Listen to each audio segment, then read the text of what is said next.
जी student, अल्हम्दुलिल्लाह आप लोगों ने हमारे चैनल उर्दू की अहमियत से अपनी किताब कहकशां हिस्सा 2 जो इंटरमीडिएट के अंदर पढ़ाई जाती है, ऑब्जेक्टिव क्वेश्चन सब्जेक्टिव क्वेश्चन पढ़ लिया और अल्हम्दुलिल्लाह आप लोगों ने ग्रामर भी पढ़ लिया है।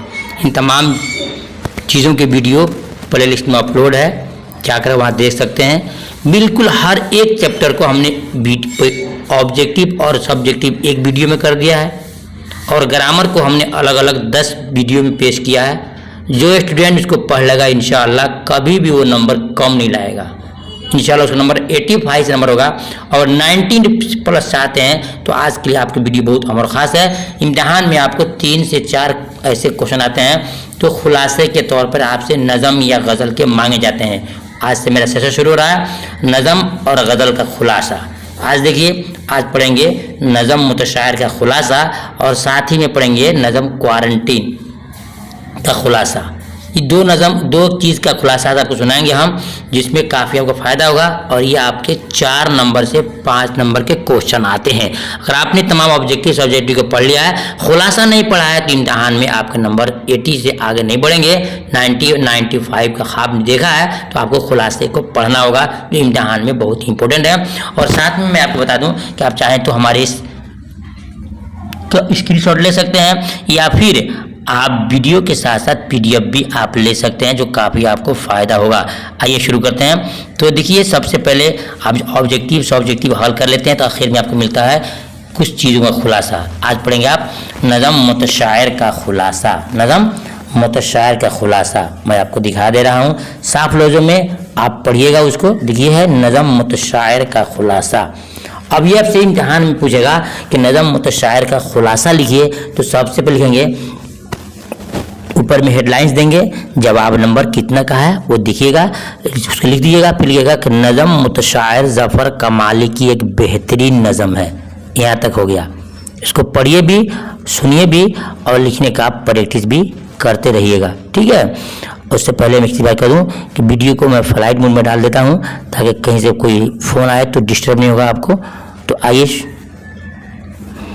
तो नज़म मुतशायर का क्या बोलेंगे कि नज़म मुतशायर ज़फ़र कमाली की एक बेहतरीन नज़म है और ये एक ज़रीफ़ाना नज़म है। यहाँ आपको एक ऑब्जेक्टिव क्वेश्चन मिल गया, पूछ सकता है ऑब्जेक्टिव में कि नज़म मुतशायर किस सिन्फ की नज़म है, तो आप बोलेंगे कि ज़रीफ़ाना नज़म है। कौन नज़म है? ज़रीफ़ाना नज़म है। पूछेगा ज़रीफ़ाना है, आज़ाद है, पाबंद है, मुअर्रा है, आप चुनेंगे नहीं ये ज़रीफ़ाना नज़म है। तो ये आपका ऑब्जेक्टिव मिल गया और आपका खुलासा तो है ही है। याद रखिए कि नज़म मुतशायर ज़फ़र कमाली की एक बेहतरीन नज़म है, ये एक ज़रीफ़ाना नज़म है। इस नज़म में शायर ने उन लोगों की खिंचाई की है, उन लोगों की खिंचाई की है जो लोग क्या करते हैं, मैं आपको समझा रहा हूँ। उन लोगों की खिंचाई की है जो दूसरों की नज़म को पढ़कर खुद शायर कहते हैं। मुतशायर का माना होता है बनावटी शायर। कुछ लोग ऐसे होते हैं जो दूसरे शायर होते हैं उनकी नज़म को चुरा लेते हैं या कहीं से ले लेते हैं, कहीं से मांग लेते हैं और महफिल में मजमा में खड़ा होकर उसको पढ़ते हैं और पढ़ करके अपनी आवाज़ के बल पे या अपने किसी चापलूसी के बल पे क्या करते हैं, वो नाम कमाते हैं, इनाम भी कमाते हैं और नाम भी कमाते हैं। उन्हीं को बोलते हैं मुतशायर। तो ज़फ़र कमाली साहब ने उस मुतशायर नज़म लिख करके उन लोगों के पोल को खोला है जो लोग हकीकत में शायर नहीं हैं, दूसरे के नज़म को चुरा करके या कहीं उठा करके पढ़ते हैं और जो हकदार है उनके हक को मार देते हैं और जो ये चोर हैं ये अपने आप को अच्छे पोजीशन में आ जाते हैं माल के अतबार से और शोहरत के अतबार से। इन तमाम चीज़ों को ज़फ़र कमाली ने अपनी नज़म मुतशायर के अंदर लिखने की कोशिश किया है। और उसको सिर्फ ध्यान सुनिए, ऊपर से नज़म मुतशायर ज़फ़र कमाली की एक बेहतरीन नज़म है, ये एक ज़रीफ़ाना नज़म है। इस नज़म में शायर ने उन लोगों की खिंचाई की है जो दूसरों के नज़म को पढ़कर खुद शायर कहते हैं। दूसरों की नज़म को पढ़कर खुद शायर कहते हैं। मुतशायर के माना होता है बनावटी शायर, यानी ऐसे लोग जो खुद शेर नहीं लिखते, शेर नहीं कहते, शेर नहीं लिखते, लेकिन समाज में दूसरों के आशार को चुरा कर पढ़ते हैं। लेकिन सुन देखिएगा, लेकिन समाज में दूसरे के आशार को चुरा कर पढ़ते हैं और शायर कहलवाते हैं, शायर कहलवाते हैं।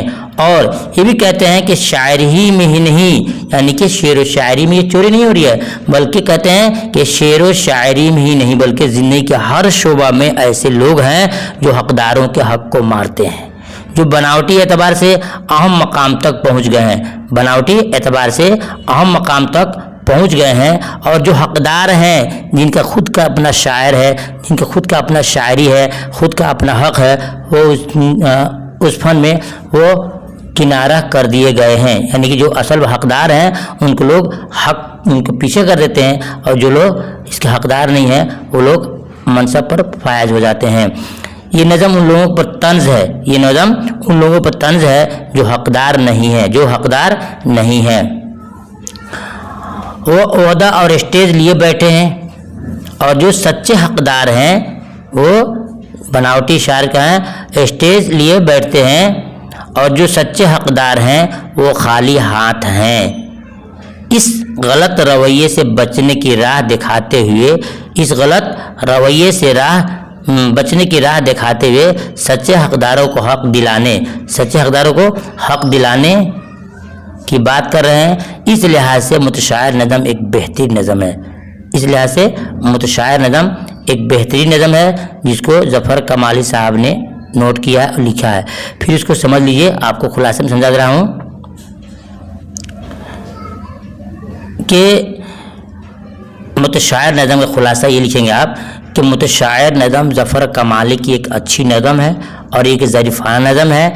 इस नज़म में शायर ने उन लोगों की खिंचाई की है, उन लोगों की मतलब की शिकायत की है जो दूसरों के नज़म को पढ़कर खुद शायर कहते हैं। और मुतशायर के माना भी होता है बनावटी शायर, यानी ऐसे लोग जो खुद शायर नहीं हैं, शेर नहीं लिखते, लेकिन समाज में दूसरों के अशार को चुरा कर पढ़ते हैं और शायर कहलवाते हैं। और वो भी कहते हैं कि शायर ही में नहीं बल्कि ज़िंदगी के हर शोबे में ऐसे लोग हैं जो बनावटी एतबार से अहम मकाम तक पहुंच गए हैं, और जो हकदार हैं अपने हक में, अपने फ़न में वह किनारा कर दिए गए हैं। ये नज़म उन लोगों पर तंज है जो हकदार नहीं है और वो वहदा और स्टेज लिए बैठे हैं, और जो सच्चे हकदार हैं वो खाली हाथ हैं। इस गलत रवैये से बचने की राह दिखाते हुए सच्चे हकदारों को हक दिलाने की बात कर रहे हैं। इस लिहाज से मुतशायर नज़म सबसे बेहतरीन नज़म है। जी स्टूडेंट, मैंने आपको समझाया कि मुतशायर नज़म का खुलासा आपको ऐसे लिखना है। अगर चाहते हैं तो PDF लेकर के आराम से उसको तैयारी कर सकते हैं, रख सकते हैं। अब आइए देखते हैं दूसरा, अफसाना क्वारंटीन का खुलासा। ये भी इम्तिहान में हर साल आता है। आपके पास अगर बैक क्वेश्चन होगा 2023 का, 22 का, 21 का, तो खोलिएगा, हमेशा 3-4 गज़लों नज़म में से एक न एक का खुलासा मांगता है। कौन मांगता है ये मैं गारंटी नहीं दे सकता हूँ, लेकिन जो मैं आपको 8 जो गज़ल नज़म का खुलासा दूंगा इंशाल्लाह उसमें से कोई एक तो हर साल इम्तिहान में आता है और आपका काम भी हो जाएगा। आइए देखते हैं दूसरा अफसाना क्या है। अफसाना क्वारंटीन का खुलासा। ये अफसाना है, ये है अफसाना है। पहले का मिल गया आपको क्वारंटीन क्या है, तो बोलेंगे क्वारंटीन एक अफसाना है।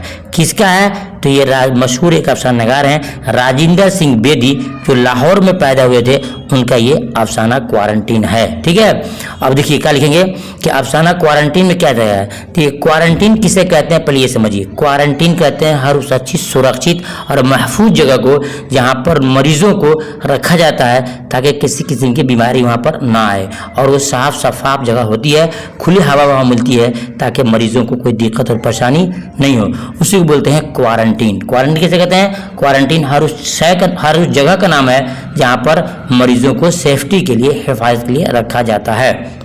और पूछेंगे इम्तिहान में कि अफसाना क्वारंटीन का खुलासा लिखिए, तो क्या लिखेंगे, देखिए अफसाना क्वारंटीन मशहूर अफसाना नगार, मशहूर अफसाना नगार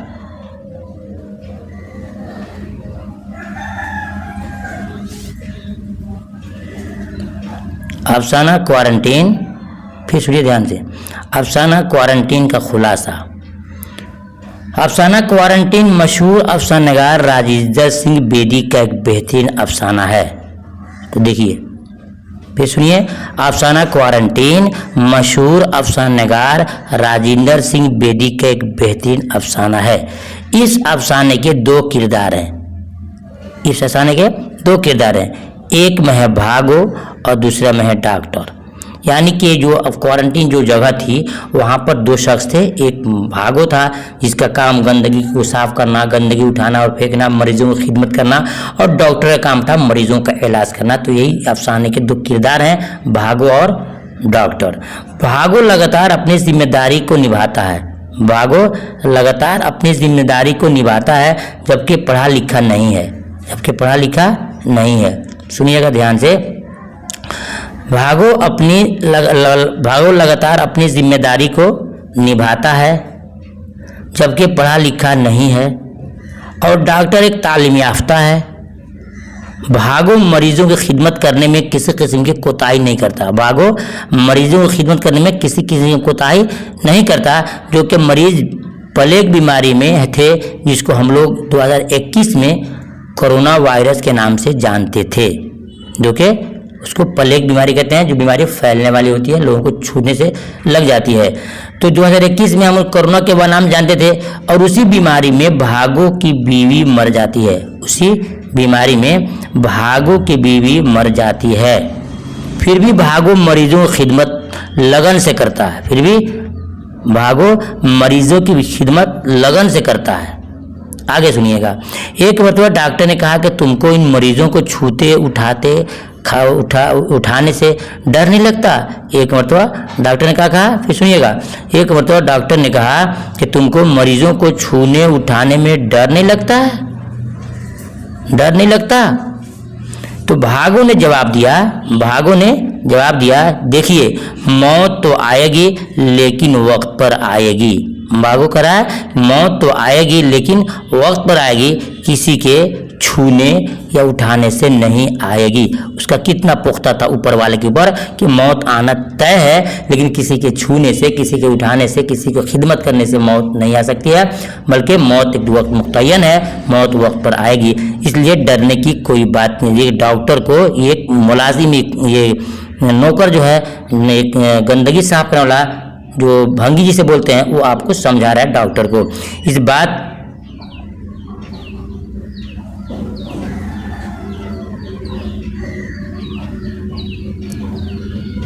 हाँ, इस बात से मरीज और डॉक्टर बहुत मुतासिर हुए। जब भागो ने कहा कि मौत आती है तो अपने वक्त पर आती है, किसी के छूने से उठाने से नहीं आती है, बताया कि इस बात से मरीज और डॉक्टर बहुत मुतासिर हुए, और दोनों की खिदमत से मरीज ठीक होने लगे, प्लेग बीमारी का खात्मा भी हो गया। तो ये स्टूडेंट, ये आपने सुन लिया, अब उसको फिर मैं आपको निचोड़ में समझाता हूँ, उसको सुनिएगा ध्यान से।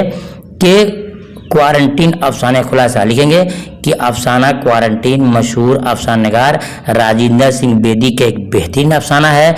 इस अफसाने के दो किरदार हैं, एक भागो है, दूसरा डॉक्टर है। भागो लगातार अपनी जिम्मेदारी को निभाता है जबकि पढ़ा लिखा नहीं है, और डॉक्टर एक तालीम याफ्ता है। भागो मरीजों की खिदमत करने में किसी किस्म की कोताही नहीं करता, जो कि मरीज प्लेग बीमारी में थे जिसको हम लोग 2021 में कोरोना वायरस के नाम से जानते थे। उसी बीमारी में अचानक भागो की बीवी मर जाती है, फिर भी भागो मरीजों की खिदमत लगन से करता है। एक मरतबा डॉक्टर ने कहा कि तुमको मरीजों को छूने और उठाने से डर नहीं लगता है। तो भागो ने जवाब दिया, देखिए मौत तो आएगी लेकिन वक्त पर आएगी, किसी के छूने या उठाने से नहीं आएगी, इसलिए डरने की कोई बात नहीं है। इस बात से मरीज और डॉक्टर बहुत मुतासिर हुए और दोनों की खिदमत से मरीज भी ठीक होने लगे और प्लेग बीमारी का खात्मा हो गया। तो जी स्टूडेंट, इतना आप लिख देते हैं, इंशाल्लाह नंबर आपका 5 का 5, 4 का 4 नंबर आपका आ जाएगा। फिर मिलता हूँ दूसरे वीडियो में कोई और अफसाना या खुलासा लेकर के, या नज़म या गज़ल का खुलासा करके। तब तक इंतजार कीजिए। एक आपसे गुजारिश जरूर करूंगा, मेरी मेहनत के साथ पसीने को बहाते हुए गर्मी के मौसम में आपकी खिदमत में वीडियो पेश किया जा रहा है। आप वीडियो को जरूर लाइक कीजिएगा और अपने सही कमेंट में राय जाहिर कीजिएगा कि आपको वीडियो कैसे अच्छी लगी है, और दोस्तों में शेयर कीजिएगा। अपने लिए रखना, अपने लिए जीना कोई बड़ी चीज़ नहीं है। फरमाया गया कि करो मेहरबानी अहले ज़मी पे, करो मेहरबानी अहले ज़मी पे, खुदा मेहरबान होगा अर्शे बरी पे। आप चाहते हो अपनी कामयाबी, तो साथ में दूसरे साथियों की हेल्प कीजिए। जो वीडियो आप देखिए मेरी, दूसरों तक शेयर जरूर कीजिएगा, इंशाल्लाह उनको फ़ायदा होगा, आपको भी नेकी मिलेगी। मिलता हूँ दूसरी वीडियो में, तब तक के अल्लाह हाफिज़।